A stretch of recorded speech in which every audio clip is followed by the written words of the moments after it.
Émilie Bonneau, Europe Nuit, autour du monde. autour du monde avec vous, Henri Gershon. Bonsoir Henri. Bonsoir Émilie. Alors vous nous parlez ce soir de la tournée en Afrique de François Hollande.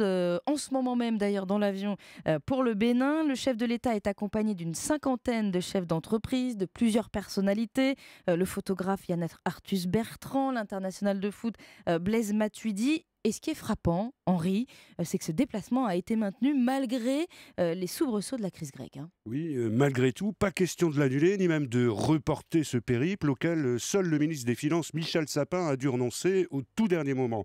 Ce qui est une façon de montrer, Émilie, à la fois qu'il n'y a pas de panique sur le dossier grec, même si on peut imaginer que François Hollande gardera un œil sur ses téléphones et devra échanger à de nombreuses reprises avec ses partenaires européens, mais de montrer aussi à quel point ce déplacement en Afrique est jugé important par le président de l'ancienne puissance coloniale et sur un continent où la susceptibilité reste souvent à fleur de peau.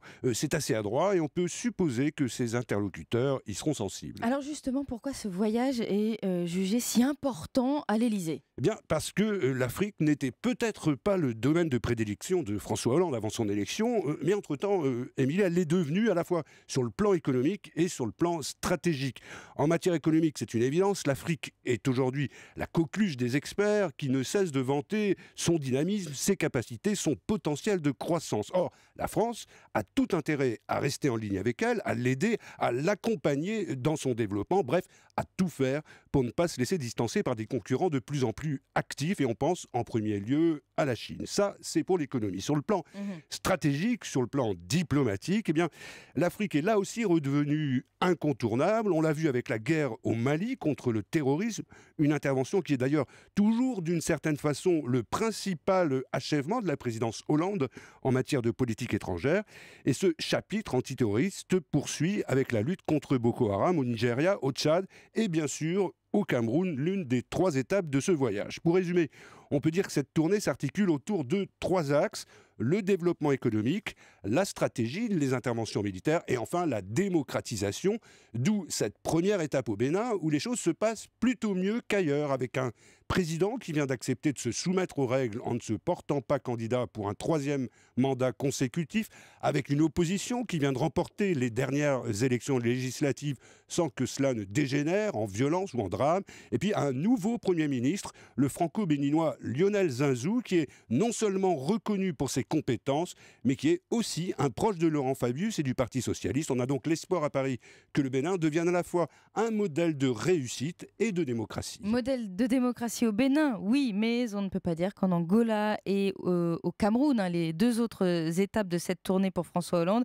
on ne peut pas dire que les chefs d'État de ces 2 pays sont des exemples de démocratie. Non, c'est vrai qu'ils sont même plutôt des anti-modèles, Émilie. En Angola, le président Dos Santos a 72 ans et il est aux affaires depuis 35 ans. Au Cameroun, c'est presque encore plus symptomatique puisque le président Paul Biya, qui a 82 ans, ne dirige pas seulement le pays depuis 33 ans, il en a en plus modifié la Constitution pour supprimer toute limite du nombre de mandats. Alors, François Hollande va sans doute les gronder un peu, y compris d'ailleurs publiquement, en évoquant les violations des droits de l'homme les plus criantes, mais ça n'ira sans doute pas beaucoup plus loin.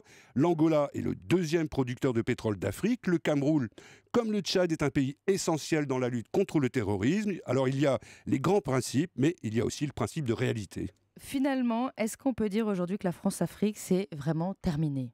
D'une certaine façon, oui, c'est vraiment derrière. Le temps des ingérences, manu militari, le temps des réseaux parallèles est définitivement révolu. D'ailleurs, la disparition de Charles Pasqua marque aussi de ce point de vue la fin d'une époque.